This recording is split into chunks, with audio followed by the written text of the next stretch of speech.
আমি আজকে দই ইলিশ বানাবো, তো এখানে ইলিশ মাছ নিয়ে নিয়েছি। আর দই ইলিশের মশলা দেখো, কাজু বাদাম, পোস্ত, সাদা সর্ষে, কালো সর্ষে আর শুকনো লঙ্কা, কাঁচা লঙ্কা।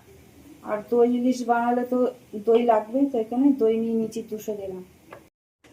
দই ইলিশ বানানোর জন্য কড়াই বসিয়ে দিয়েছি আর দিয়ে দেবো তেল।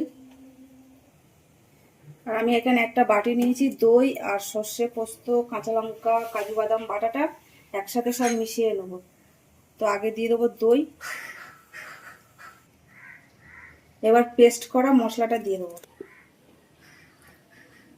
দিয়ে দেবো হলুদ, দিয়ে দেবো নুন, খুব ভালোভাবে মিশিয়ে নেব। আর তেল গরম হয়ে গেছে, আমি ফোড়নে দেবো একটু কালো জিরে। কালো জিরেটা ভাজার জন্য একটু নাড়বো। দিয়ে দেবো কেটে রাখা কাঁচা লঙ্কা। কালো জিরে, কাঁচা লঙ্কা ফোড়ন দিয়ে এবার ওই মিশ্রণটা দিয়ে দেবো, দিয়ে খুব ভালোভাবে নাড়বো। হালকা করে একটু ভেজে নেবো, যেহেতু দই আছে তো কাঁচা দইয়ের গন্ধ বেরোবে। হালকা ভাজা হয়ে গেছে, এবার আমি বাটি ধোয়া জলটা দিয়ে দেবো।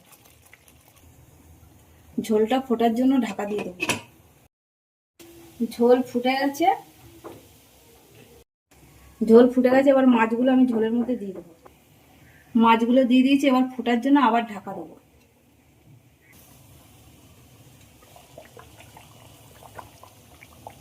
তো দেখো দই ইলিশ কিন্তু একদম হয়ে গেছে। এবার উপর থেকে আমি একটু কাঁচা সর্ষের তেল দেবো, দিয়ে নামিয়ে নেবো। কাঁচা সর্ষের তেল দিয়ে একটু ঢাকা দেবো, দিয়ে তারপর নামিয়ে নেবো। তো দেখো দই ইলিশ কিন্তু একদম হয়ে গেছে। আর আমার ভিডিওটি যদি ভালো লাগে তো পাশে থেকো, আর তোমরা সবাই ভালো থেকো, সুস্থ থেকো। আবার অন্য কোনো ভিডিও তোমাদের সাথে আমার দেখা হবে। টাটা।